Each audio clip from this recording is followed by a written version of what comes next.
कांग्रेस का है, हमारे मुकाबला में कांग्रेस नहीं है। यहाँ पर अगर मुकाबला होगी कुशेश्वर स्थान विधानसभा अंतर्गत, वो 2 तारीख को आप देखिएगा कि अगर टक्कर अगर होगी तो सिर्फ त्रिकोणीय संघर्ष होगी। पप्पू यादव ये समझे कि यह तो हम नहीं कर सकते सीने पर वार किए हैं, लेकिन पीठ पे खंजर जरूर मारे हैं वो। अगर हमारे आदरणीय पप्पू यादव जी ने अगर कांग्रेस का समर्थन किया है तो कुशेश्वर स्थान विधानसभा के अंतर्गत कांग्रेस का 5वां नंबर होगा।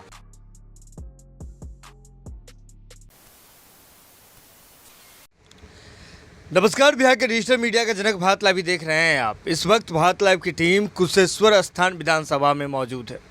कुशेश्वर स्थान और तारापुर में आपको पता है कि उपचुनाव हो रहे हैं।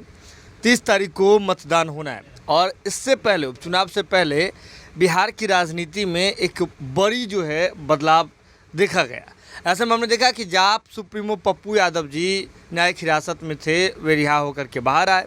बाहर होने के साथ ही एक खबर आई थी कि जाप कांग्रेस में विलय कर रही है, लेकिन इसके बाद पप्पू यादव जी ने स्पष्ट किया कि विलय नहीं हो रहा है और कुशेश्वर स्थान से योगी चौपाल जी को अपना उम्मीदवार, अपना प्रत्याशी इस उपचुनाव के लिए घोषित कर दिया। तो ऐसे में अभी हमारे साथ योगी चौपाल ही मौजूद हैं, लेकिन अब राजनीति का जो समीकरण है वो बदल गया है। पप्पू यादव जी कुशेश्वर स्थान और तारापुर में प्रत्याशी उतारने के बाद कांग्रेस को समर्थन दे दिया। ऐसे में योगी चौपाल जी अभी हमारे साथ हैं। क्या कर रहे हैं? अभी भी दमखम के साथ उतर रहे हैं या फिर ये पीछे हट गए पप्पू यादव जी के आदेश के उपरांत? इन तमाम सवालों का जवाब हम इन्हीं से लेंगे। तो इस बार उपचुनाव में आप प्रत्याशी बने जाप की ओर से कैंची छाप पे पप्पू यादव जी के जो है आदेश पर, और इसके बाद जो देखा गया राजनीति में कि कांग्रेस को पप्पू यादव जी ने समर्थन दे दिया, आपकी पार्टी जो है उसने समर्थन दे दिया, तो फिर क्या कर रहे हैं आप? जी, सबसे पहले मीडिया प्रभारी को मैं नमस्कार करता हूँ जी। बात रहा चुनाव की, तो 2020 में हम कुशेश्वर स्थान विधानसभा से निर्दलीय चुनाव लड़े थे और वोट भी हमें जनता बहुत अच्छा खासा दिए और अच्छा खासा वोट देने के बाद चुनावी माहौल ख़त्म हो गया। इसके बाद हमने एक संस्था खोला। संस्था का नाम है महादलित गरीब कल्याण उत्थान संस्था। इस संस्था के बैनर के नीचे हमने कोरोना काल में बाढ़ से ग्रसित जब हो गया था हमारे कुशेश्वर स्थान विधानसभा के पूर्वी प्रखंड, जनता को हमने बहुत सेवा किया। कोरोना काल में साबुन, मास्क, अनाज सारा वितरण किए। इसके बाद किसी के जरिए आदरणीय पप्पू यादव जी ने हमें बुलाए दरभंगा, तो हम मिलने के लिए गए। तो उन सर ने बोले कि चौपाल जी आप जनता को सेवा तो कर ही रहे हैं, इधर हम भी जनता की सेवा कर रहे हैं, अगर दोनों आदमी अगर मिल के सेवा करें तो बहुत अच्छा होगा। हम बोले सर हमें तो हम आपको बहुत समझिए कि सबसे मेरा फ्रेंड आप हैं और आपका जो विचारधारा है वो हमें बहुत अच्छा लगता है, इसलिए हम जुड़ गए पार्टी में। और सर को कहे थे कि सर हम कुशेश्वर स्थान विधानसभा से वहाँ उपचुनाव होना है और हम चुनाव लड़ेंगे। हम तो मन बनाए हुए थे कि हम तो जितना मेरा संस्था है, मेरे संस्था के बैनर के, मेरा संस्था का सदस्य 22,000 मेंबर है मेरा संस्था का, और हम आशा किए थे कि हम निर्दलीय चुनाव लड़ेंगे, 22-25 हज़ार वोट लाना है, जीतने के मकसद से अपने से आपको सोचे थे। लेकिन हम कि अगर आदरणीय पप्पू जी का मेरे ऊपर अगर आशीर्वाद होगा तो ये कुशेश्वर स्थान विधानसभा हम जरूर सीट जीत लेंगे। तो सर हमें बोले ठीक है चौपाल जी, जाइए दमखम से आप जनता की भी सेवा कीजिए और हम आपको टिकट देंगे। तो सर हमें 6 तारीख को किए कि जोगी जी आपको टिकट फाइनल हो गया, आप चुनाव लड़ेंगे। तो हम के ठीक है, हम नहीं गए पटना, हम अपना एक कार्यकर्ता था मेरा उसको भेजे पटना, गाड़ी स्कॉर्पियो करके भेज दिए हम के जाओ टिकट लेके आओ। वो गया टिकट लेके आया। फिर हम नामांकन का डेट 8 तारीख फिक्स किए। तो सर को हमने मैसेज किया सर मैं 8 तारीख को नामांकन करूँगा।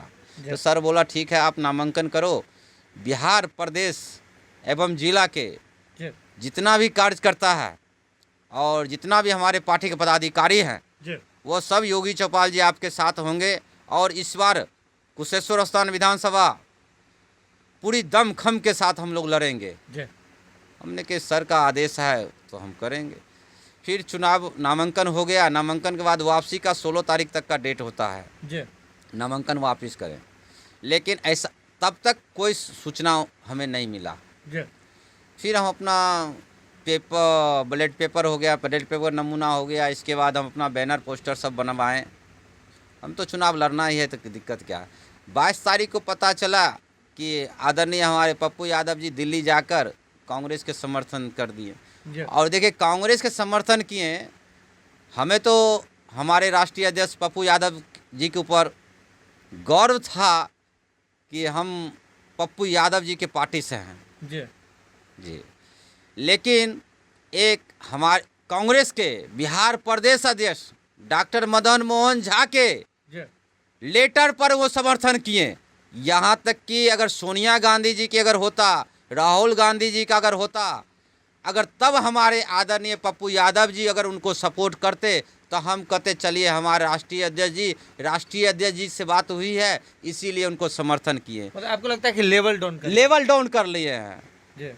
तो हमारे राष्ट्रीय अध्यक्ष जी से मैं क्या कहूँगा कि अपना लेवल तो डाउन कर लिए, लेकिन योगी चौपाल अभी भी डटे हुए हैं और डटे रहेंगे और हम चुनाव जीत रहे हैं। अगर हमारे आदरणीय पप्पू यादव जी ने अगर कांग्रेस का समर्थन किया है तो कुशेश्वर स्थान विधानसभा के अंतर्गत कांग्रेस का 5वां नंबर होगा। मतलब ये चैलेंज तो फिर पप्पू यादव जी के लिए भी हो गया। स्वाभाविक है, अगर सर हमें हमारे ऊपर विश्वास रख के, अगर पार्टी के कार्यकर्ताओं के ऊपर विश्वास रख के अगर टिकट हमें दिए तो उसी तरह पार्टी के जितना भी पदाधिकारी थे वो हमारे साथ आते, हमें मदद करते। हमारा आर्थिक स्थिति भी कमज़ोर था, हम एक गरीब परिवार से हैं, जो कि पप्पू जी को भी हम बताए थे कि सर हमारा स्थिति नहीं है चुनाव लड़ने के लिए, अगर आप हमें चुनाव लड़ाना चाहते हैं तो आपको हमें मदद करनी होगी, तब हम यह सीट जीत सकते हैं। तो पप्पू जी ने बोले ठीक है बेटा, हम तुम्हें मदद करेंगे और इस सीट को जीतेंगे। लेकिन क्या हुआ सो तो देख ही रहे हैं आप लोग। क्या लगता है आपको, पप्पू यादव जी ने आपके साथ धोखा क्या किया, छल किया? पप्पू यादव जी समझिए कि यह तो हम नहीं कर सकते सीने पर वार किए हैं, लेकिन पीठ पे खंजर जरूर मारे हैं। वो पप्पू यादव पीठ पर खंजर मारे? जी पीठ पे खंजर मारे हैं, क्योंकि टिकट तो आगे से हमको टिकट दे दिए और पीछे जाकर सपोर्ट कर दिए। तो इसीलिए हम यह कह सकते हैं कि हमारे आदरणीय पप्पू यादव जी सामने से वार नहीं करके पीठ पे खंजर मारे हैं वो। तो मतलब क्या लगता है कि कांग्रेस से अब आपका सीधा मुकाबला है? कांग्रेस का है, हमारे मुकाबला में कांग्रेस नहीं है। यहाँ पर अगर मुकाबला अगर होगी कुशेश्वर स्थान विधानसभा अंतर्गत, वो 2 तारीख को आप देखिएगा कि अगर टक्कर अगर होगी तो सिर्फ त्रिकोणीय संघर्ष होगी। अच्छा, मतलब त्रिकोणीय संघर्ष ही जगह है, यानी अशोक जी तो छोड़िए, कांग्रेस का छोड़ दीजिए आप। त्रिकोणीय संघर्ष कुशेश्वर स्थान विधानसभा में होने जा रहा है। आरजेडी, जदयू और जन अधिकार पार्टी का उम्मीदवार योगी चौपाल। मतलब ये कहीं ना कहीं एक अलग तरह का मामला नहीं है कि आप कैंची छाप पर लड़ेंगे, जन अधिकार पार्टी के सिंबल पर लड़ेंगे, लेकिन जन अधिकार पार्टी ही आपके साथ नहीं है। आपको सर हम बताएं ना आपको कि हम तो मजबूरी था कि हम उनके साथ जुड़े, कि हमें एक सिंबल मिले, सर हमारे साथ रहेंगे तो हम बहुत वोट से जीतेंगे। लेकिन जनता के बीच मेरा एक अलग ही छवि था, क्योंकि हम दिन रात गरीब बुढ़वाओं के लिए जिए हैं, दुख सुख में उनके साथ रहे हैं। इस हाल ही में देखिए उसरी में एगो सुने होंगे आप कि भैंस से मार दिया, तो उनके घर गए हम, उनकी पत्नी को 5100 रुपया दिए अपना, कोई पार्टी फंडिंग नहीं था। फिर उनको हमने 1 महीने के राशन दिया, और फिर उनकी पूरी जो हमारे लोगों हिंदू में रीति रिवाज होता है मृत्यु भोज, उसके लिए उसका भी सारा खर्चा हम दिए। आप सोच सकते हैं कि जब एक गांव में कुछ होता है, किसी गांव में बाजा बजता है, तो लोग कहता है लड़े लगता है उस गांव में शादी होने वाला है, तो बगल वाला गांव वाला जान जाता है। तो ये गांव हमने सेवा किए, तो इसीलिए पूरे। अच्छा, ये बात बताइए कि इस चुनाव का रिजल्ट 2 तारीख को आ जाएगा, उसके बाद आप जाप में रहेंगे या नहीं रहेंगे? देखिए अभी हम यह नहीं बता सकते, क्योंकि अभी हम जाप के कैंडिडेट हैं, और जाप भले हमारे आदरणीय पप्पू यादव जी हमें छोड़ दिए हैं, लेकिन अभी भी हम उन्हीं के बैनर के तले हम प्रचार कर रहे हैं, क्योंकि सिंबल मेरे साथ है और हम जन अधिकार पार्टी से ही चुनाव लड़ रहे हैं। हमारे आदरणीय पप्पू यादव जी उनको समर्थन किए, लेकिन कैंडिडेट मैं योगी चौपाल उनका समर्थन नहीं किया। एक और बड़ी बात यह है कि एक सवाल था आपसे कि जाप के बहुत सारे पदाधिकारी कांग्रेस के लिए क्षेत्र रक्षण करने के लिए आए थे। पप्पू यादव जी आए थे, युवा प्रदेश अध्यक्ष राजू दानवीर जी आए थे, बहुत सारे लोग आए थे। क्या कोई आपसे, क्योंकि आपका घर और कांग्रेस का कार्यालय महज 100 से 200 मीटर की दूरी पर है, तो आपसे मुलाकात करने के लिए आए थे सर? जी, कोई नहीं आया हमारे पास मिलने के लिए, या कोई टेलीफोनिक बात? कोई टेलीफोन है, कोई सूचना नहीं कि हम आ रहे हैं नहीं आ रहे हैं, कोई सूचना नहीं है। मतलब उसके बाद से आपसे पूरा तरीके से नाता तोड़ लिया गया? जी, नाता तोड़ लिए गए हैं।